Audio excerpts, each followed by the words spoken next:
And now it's time to welcome our first guest, Toby Gregory. What an honour it is to have Toby in the room with us. Toby is an adventurer, an environmental advocate, and a motivational speaker. He has spent his life dedicated to pushing boundaries and inspiring others to do the same. Toby, welcome. It's such a pleasure to have you with us. Well, thank you very much for the invitation. It's great to be here.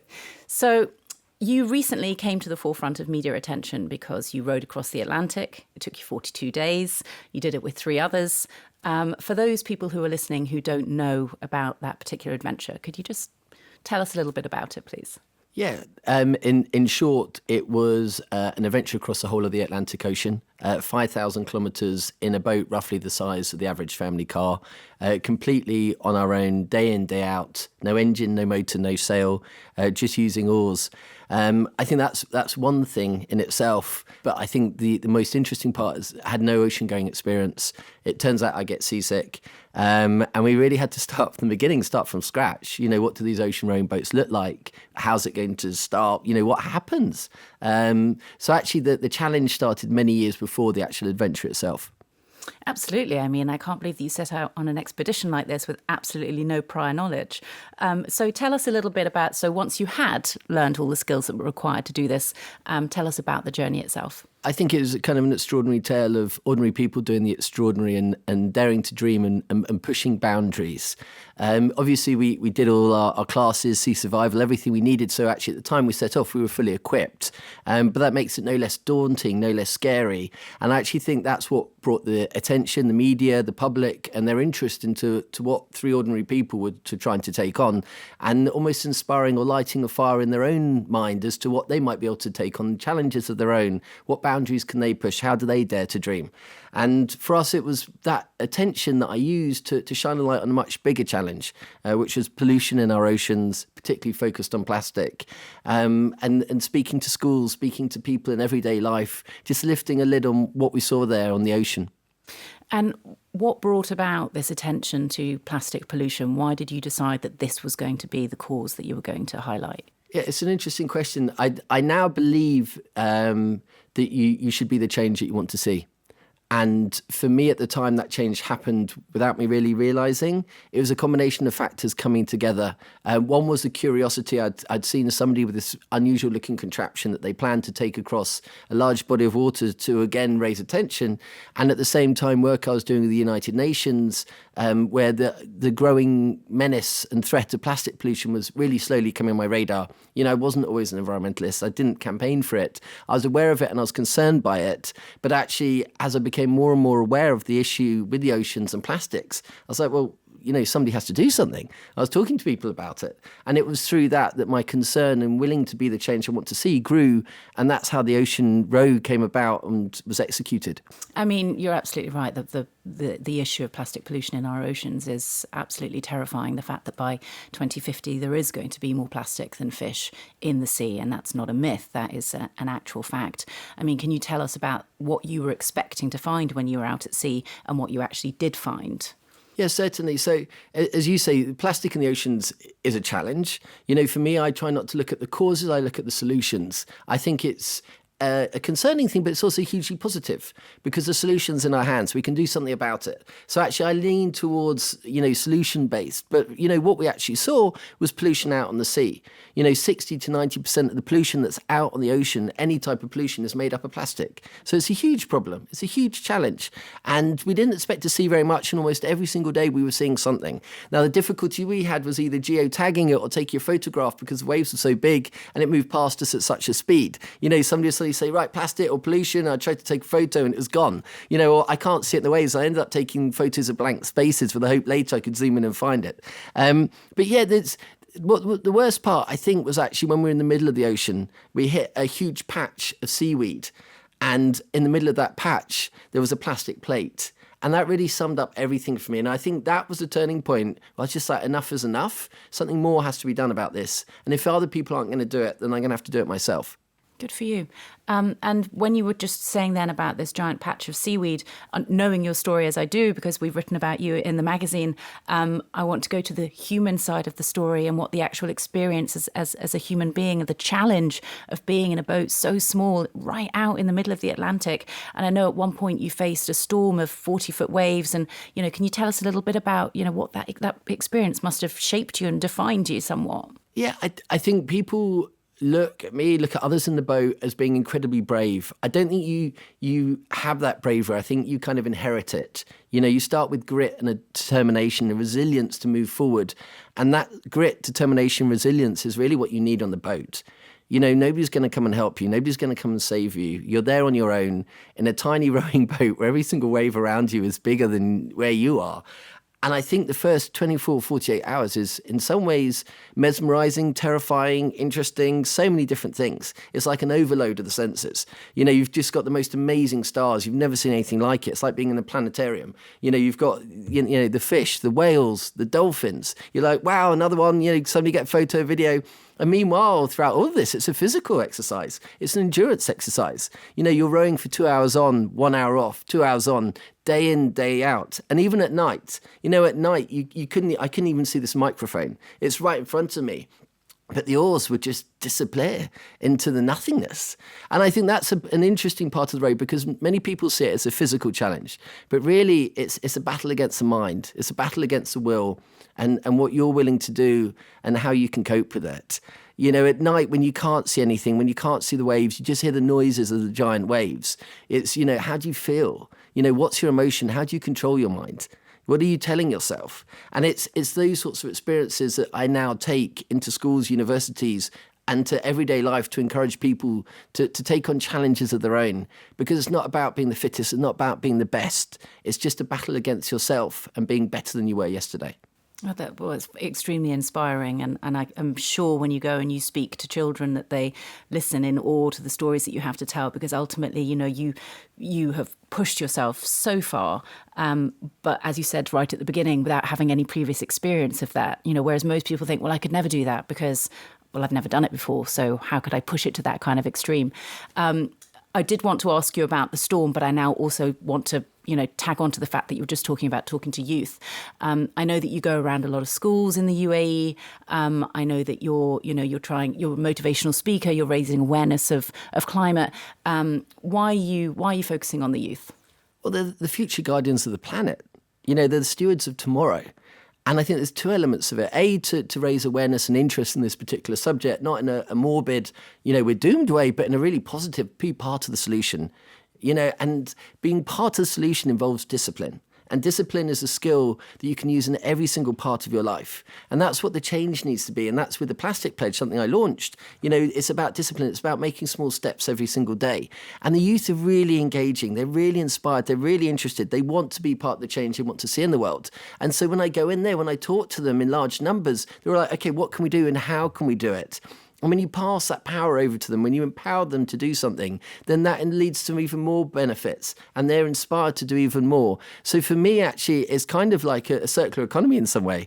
You go there, you talk to them, you empower them to do something, and the rest takes care of itself.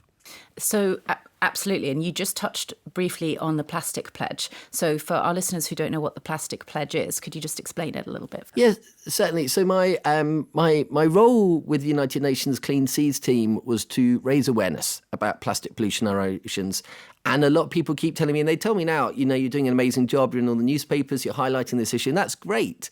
But for me, I needed a tangible outcome. I needed some sort of result from this. Raising awareness was great, but there had to be an outcome, a positive outcome. And so I launched the Plastic Pledge. And the Plastic Pledge is just simply going to schools and corporates, and they take on 5 things that they can do within a year to either reuse, recycle, or reduce their use of plastic in some capacity.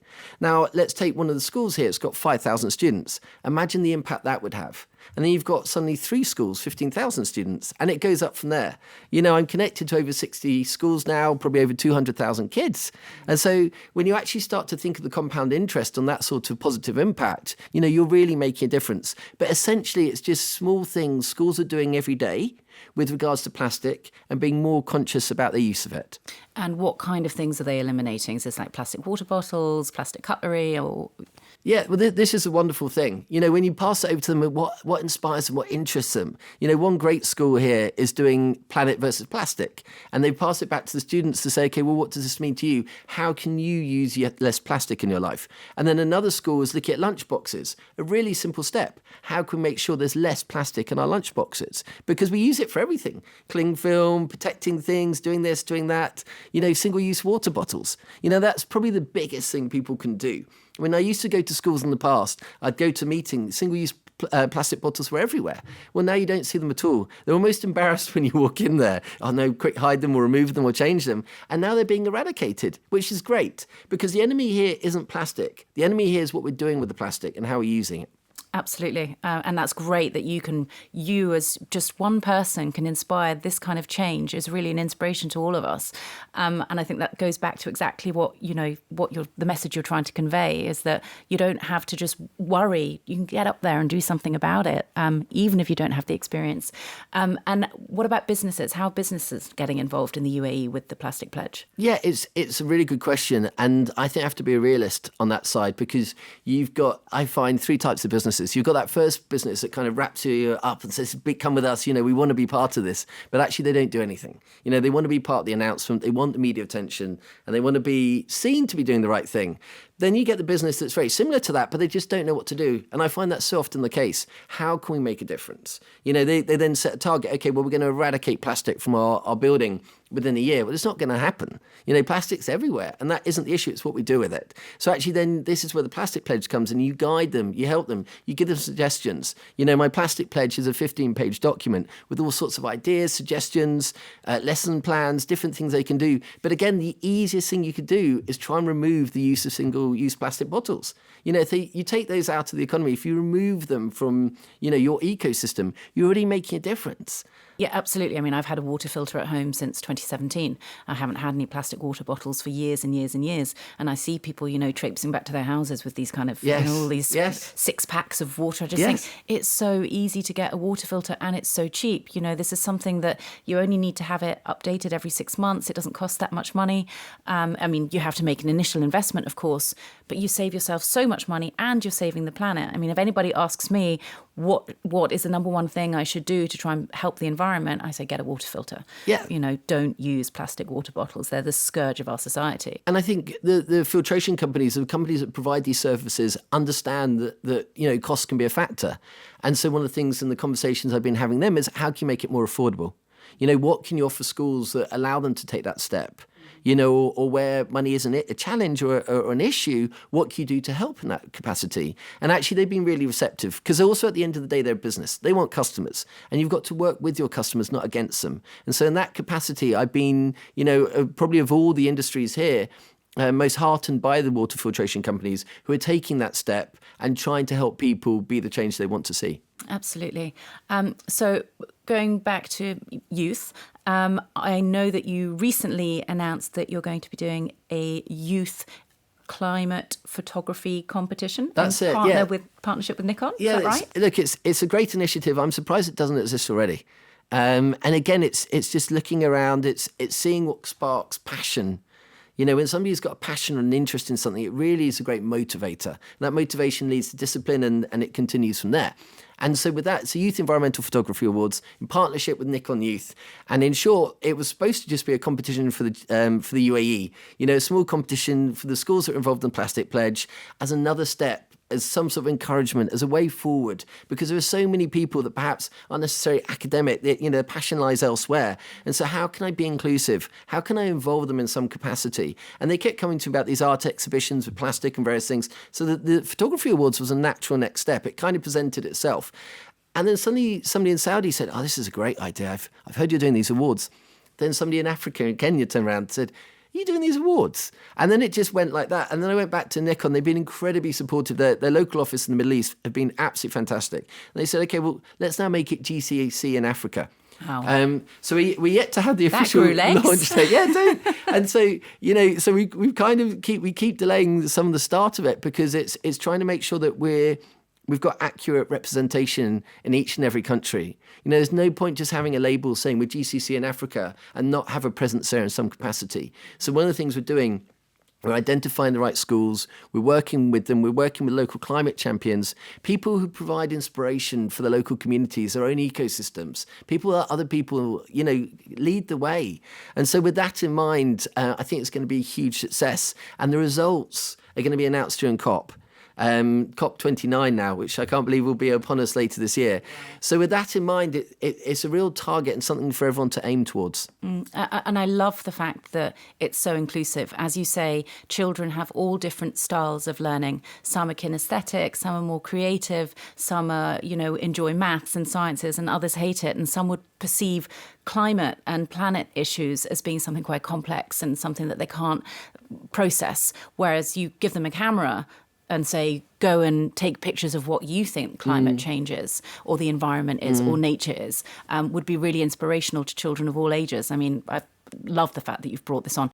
I don't think you're quite at a stage yet to announce to people, though, how they could get involved with that. Just keep an eye on your socials. Yeah, it'll be via the socials. So eventually this will make an announcement by the media. There's got 2 websites. You actually enter it through the website. The Youth Environment Photography Awards is the website.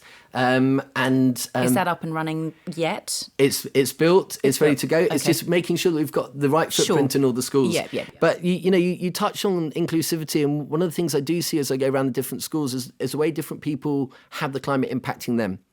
So I have been into Africa, I have been into Kenya, the climate challenges they face there are different to the climate challenges they face elsewhere. And so the type of inspiration, the leaders that they look for are different in each of these locations. And there's no one size fits all answer to everything.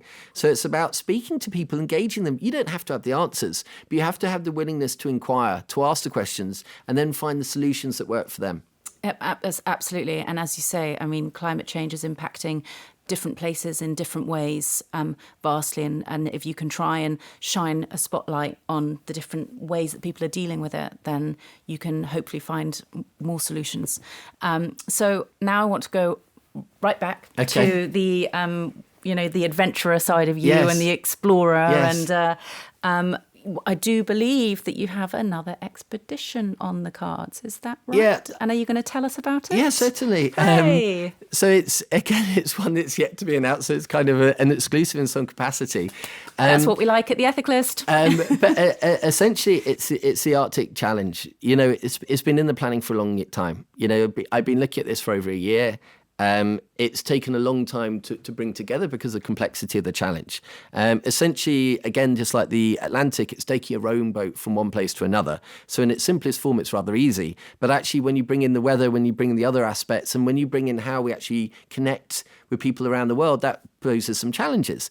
So it's almost, my boat's turning into like a floating laboratory in some capacity. It's got a whole host of different scientific equipment, from air quality monitors to monitors for the water, to the usual activities we do connected to plastic. The journey itself was set off from Norway, and it will make its way up towards the Arctic itself. Now, one of the most interesting things about this part of the world is how vulnerable, how precious the ecosystem is here. And it really is kind of fertile ground in some capacity, because as I understand it, only 12 other people have ever attempted a journey like this in the past. So actually, and that's as many people who have landed on the moon.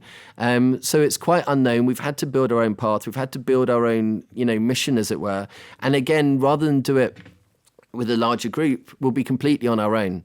We'll completely just us and the rowing boat for the whole time we're out in the ocean. And when you say us, how many people is it this time? So we've got 3 people on the boat. 3 people again. They've got to get permission from their companies to announce it. There's been some negotiation. But I think that the great thing about this particular team is they've been with me from the very start.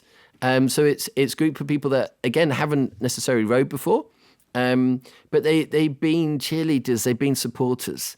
I'm kind of in some ways the face of this Arabian Ocean rowing team and this whole piece of work. But actually there are so many other people, that kind of support me, cheer me on every single day, and that's, again, come back to the schools. I talk to them about that. They say, oh, you must be really tough, you must be really brave. No, I have worries all the time. I've always have concerns, but it's about how you overcome them. It's about relentlessness, discipline, constantly moving forward, having that energy and motivation. And so with this, I couldn't be happier than the team we have, because, they've been backing me and supporting me from day one. The only reason they couldn't do the previous row was because they just couldn't get the time off work, which is a challenge when you're asking for 60 days or 2 or 3 months and it's unknown. In fact, longer when you put in all the training time. This is a shorter row, but it's far more complex, far more challenging. I was going to ask, how long is this one? Probably about 25 days. Okay.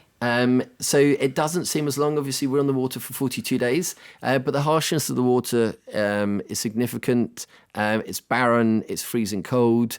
There are other complexities, such as should the boat capsize. We've probably got 90 seconds we can actually be in the water. So let's say we actually get out the water within those 90 seconds, where you're going to be freezing cold. So how do you dry yourself? How do you keep warm? How do you keep warm when you're not rowing? One challenge that we hadn't expected that's come up is when you're rowing, you get really hot, okay? So that creates sweat. Well, when you stop rowing, how do you stop the sweat turning into ice? Absolutely, that's a real worry. And how do you do that? We don't have the answer. You're learning. We're learning all these things, and this is, again, come back to the schools. This is I talk about unpicking challenges, unpicking problems. Finding a way forward. I'm not the smartest, I'm not the brightest. I'm not particularly clever, but I'm resilient, I'm determined, and I'll always keep trying to move forward. I think you do yourself a disservice. But, I mean, you have all of these challenges, and then you and your team members learn to overcome them. I mean, falling into the water, perhaps, capsizing and having to be out of that water within 90 seconds, most people would be terrified by that. How do you take a step back from that and, think, well, that's okay, there's going to be a solution to it? Well, it's a process. It's just like in the middle of the night in the Atlantic, if we'd gone over, what was our solution to, self-righting and being safe? I remember there was one night out in the Atlantic, we went down a particularly big wave. It's huge. And so much so that everyone was kind of celebrating the speed of which, the boat was traveling, because we shouldn't be going that fast. We were like kind of 5 times the normal speed we'd travel at. But it was just the sheer height and the drop as we went into this wave. I was in one cabin, there was a person in another, and the person rowing in the middle. And then the cabin at the back started to fill up with water. So again, with all these things, it's about, how do you respond rather than reacting? And it's exactly the same for this process with the 90 seconds. You've got that time on your side. So how can you use it effectively to make the right decisions? How can you make sure everyone knows what they need to do, so when something happens, there's no panic? It is just a process. Everything in life is pretty much processes. Obviously, emotion comes into it, but you've got to draw the emotion out of these things and just try and think clearly and to say, okay, this is what we're going to do. And that's what we'll do here. We'll find a solution. There will be a solution. I was up in the Arctic just before the new year. I had been in the water. I tested it. It's one of the things I was concerned by. It was a problem. And again, you just test these things. It's solution-based, So I was in the water, I think, for 20 minutes, maybe 15 minutes. I was obviously had a survival suit on, but the question was, I live in the desert. How would I cope with the cold? How would I cope with the water? And I was in the water 15 minutes. So we know with survival suits on, I can last longer.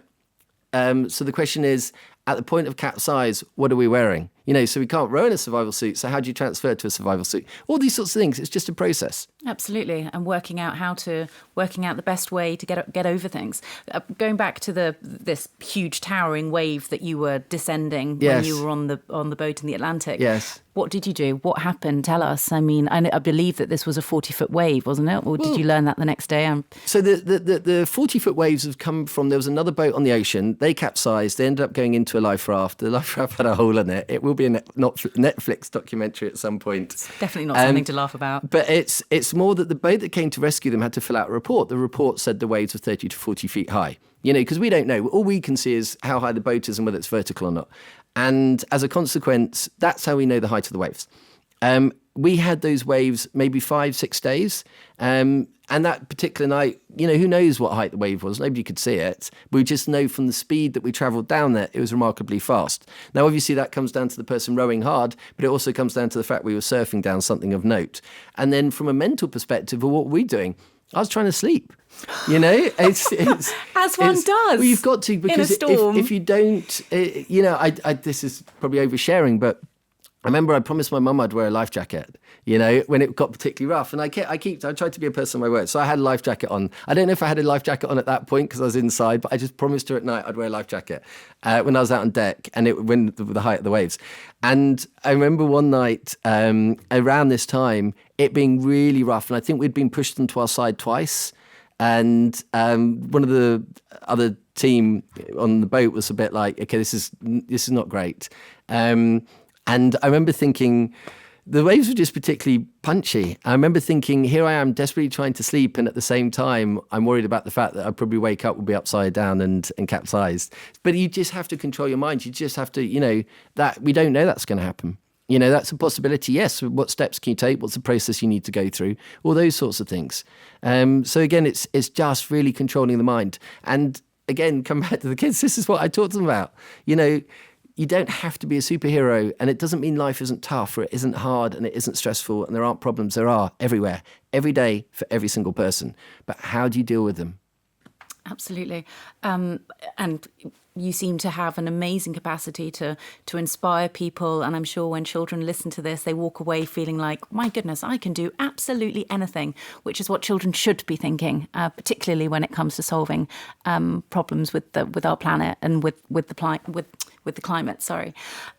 You talked very briefly about, promising your mum that you were going to wear a life jacket. Yes.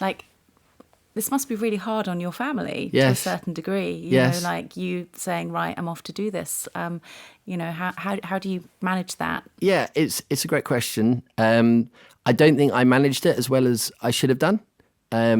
You're kind of tangled in the weaves of this amazingly complex project. And sometimes you believe that other people may be up to speed or as knowledgeable as you are with certain things, particularly if they're in your kind of sphere or ecosystem. And, I definitely think my parents, they perhaps weren't as informed. And, you've got a little pinger on the boat, which I never saw, right? It was at the end of the boat. It just pings every kind of 4 hours or 2 hours, depending on where we are. It says we're kind of okay, and says where we are. And, I became aware that members of my family were waiting for that ping to go off. And so as a consequence, you're like, okay, well, how can I stop interrupting their life and waiting for that ping to go off? So I started ringing them up and just communicating what was taking place, why we weren't concerned and why they didn't need to worry. But it is definitely one when you're out on these adventures, they look at you in a tiny rowing boat in a massive storm and think they don't have a chance. When in fact, everything is geared around safety and safety first. And the whole adventure is born out of that. So, it's really fascinating, this endurance background that you seem to have, this mindset that you seem to have built over the years. Do you have a military background? Lots of people think I do. I don't. I think it'd have been interesting to enter into that environment just because of the, everyone's working towards a shared goal and you have to depend on each other. And I quite like that. But no, I'm very ordinary, very normal, 9 to 5. Well, actually, it wasn't quite 9 to 5. But I typically, in the past, I started life as a journalist. And I went from working as a journalist to eventually working with governments, members of royal families, and working very closely with them personally on challenges that they might have locally and globally, which is where I ended up working with the United Nations. So it's I started as a 9 to 5, but actually it was a kind of 24/7 job. I always used to keep a spare change of clothes in the car for a phone call on the weekend saying, "Can you pop over?" But I think my interest in pushing boundaries and daring to dream has always been ingrained in me in some capacity. It was just naturally a fire within my belly where I just looked around and I realized life was finite. We're not here forever. We're here for such a short period of time. So I almost wake up every day, I go to bed every night determined to move forward in some capacity and be better than I was yesterday. I don't always succeed at that. And I fail a lot of the time. But when I fail, I think I learnt. And I try to learn as much as I possibly can. And I just relentless in that pursuit of excellence in some capacity. You would have fit perfectly with the military with that mindset. But what was the first endurance challenge that you ever did and why? I think, this is going to sound really strange, but I think I realised I was determined actually from when I was at school. You know, from a physical perspective, it was across country challenges. You know, we were sent out. It wasn't like the beautiful UAE or Saudi where it's nice and warm. You know, we were sent out in the freezing cold in a singlet and had to kind of yomp across these great distances. And I'd just get it done. You know, I would just run and run and run. And then I realised I had a passion and some capacity for running, both for you know, the journey and what you could see, but also the mental freedom it provided you. And that was the first kind of the opener. The second part, somebody signed me up for the Great North Run. And I had no real formal running experience. And again, I was just relentless with my pursuit of excellence within it. And that then led on to other things such as Marathon des Sables, etc. So it's just continued. But I've always felt that life was finite and you have to move now. You have to go for it. I mean, I was a cross-country runner and I also used to run at county level, but I didn't end up doing the Marathon des Sables. But this is the thing. I'm not a county runner. I'm not. You know, I've never been top of the class. I've never been excellent at anything. But what I am is determined and resilient, and I'll never give up ever.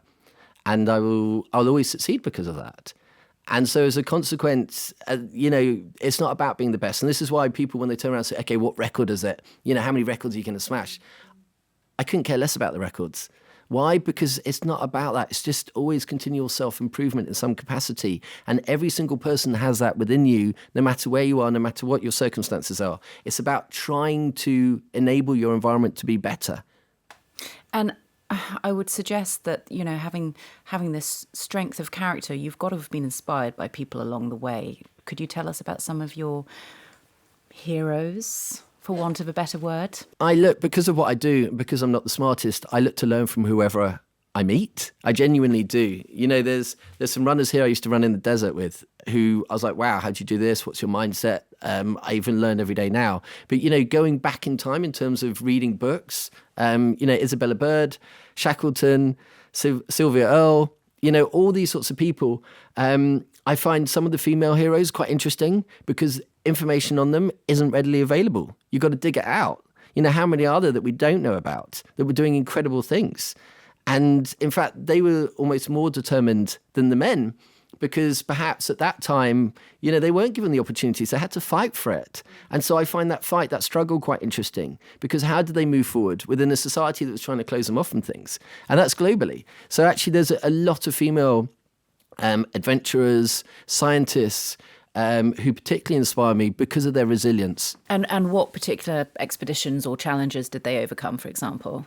Some, you know, the first to do the polar, north and south. But it's not necessarily a physical challenge. As I was saying, it's also the scientists. You know, if you look at Sylvia Earle and other people, you know, when they're campaigning about the environment or they're doing other elements, it's just their relentlessness in trying to share a message that they believe passionately about. They're not trying to enforce their will or their opinion on others. They're trying to inform and educate and inspire. And I think that's the particular thing about it. It's the inspiration that they provide to others, including me. And talking of people who inspire you, if on your next expedition you could go with, and this is not to insult the people that you're going with at all, we know that they are the people that you have chosen, yes. But past or present, yeah. If you could go on an expedition with two people, who would they be? Oh, wow. Wow. Okay. Look, there are so many different people. I think I'm going to cheat with this because I'm going to say that I get to do multiple expeditions, and every time I do an expedition, I get to pluck two people from ancient history and bring them forward. And I think that's where I'd start, really, because they're the furthest from us right now. You know, if you look at Shackleton and what he achieved and what he didn't achieve and where he failed and where he might have learnt, you know, it's a great starting point. You know, the world was so different then. It's completely different to the world we know now. And so as a consequence, it'd be fascinating to hear, to learn, to understand. You know, that's what life's about. It's about understanding. You know, and even modern day with Mandela and everybody else, you know, the resilience, the struggles, the whole thing. I'm going to cheat and I'm going to say that I'm going to take on multiple challenges, which I will. And in each challenge, I get 4 or 5 people. And it's also just sitting there, not necessarily contributing to the conversation, but listening and learning. You know, at dinner parties, that's some of the best bits. When there's an interesting topic and everyone's got a slightly different viewpoint, where are they coming from and why? Absolutely, and I would want to have two people on my boat who I was going to be learning from rather than who I was going to be talking to. So you're going to go with Shackleton and Mandela on your? It's so, Those were the two names you mentioned. Sylvia Earle, Okay. would be another person, just because I find all these people so fascinating. Isabella Bird, there are all these people who I want to learn from, and the rare opportunity of being in their presence would just be incredible. Okay, and if you could choose present people to go on an expedition with, who would they be? Yeah, an incredibly difficult question because there are, again, about 50 people I'd have on the boat. And the boat's too small, It's about the size of the car, so the 50 people aren't going to fit. But probably, I think it's Hazza Al-Mansouri. Oh, yes, the UAE astronaut. Yeah, and then everyone would say this, but David Attenborough, be incredibly useful in the Arctic, right? He course. knows everything, but it's just the way he talks. He's almost like having a living podcast on the boat. And then with Hazza and the kind of the outer world experience, of space, which is a new frontier. The combination of the two of them coming together would be a magical experience. I think that's two fantastic choices. And yes, David Attenborough would be very soothing in a situation, when you're and knowledgeable. Capsizing. Knowledgeable. And Yeah, have to get out of the water we in have 90 to seconds. redefine the 90-second rule with that. But again, it's like learning experience. It's hearing from others, understanding them. And I think that's where the kind of greatest gift other people can give you. Absolutely. Toby, it's been a real pleasure talking to you today. We've learnt so much from you. You are such an inspiration. Please carry on going out and talking to the youth and doing what you do. And we will be rooting for you on your next expedition. And we can't wait to have you back in here when you've completed it. Look, thank you so much for your time, and thank you for all the work you do, because through your platform, you bring so many important issues to the attention of so many people across the UAE, across Saudi, and further afield. So thank you. Thank you. We'll talk to you soon. Bye, Toby. Toby Gregory.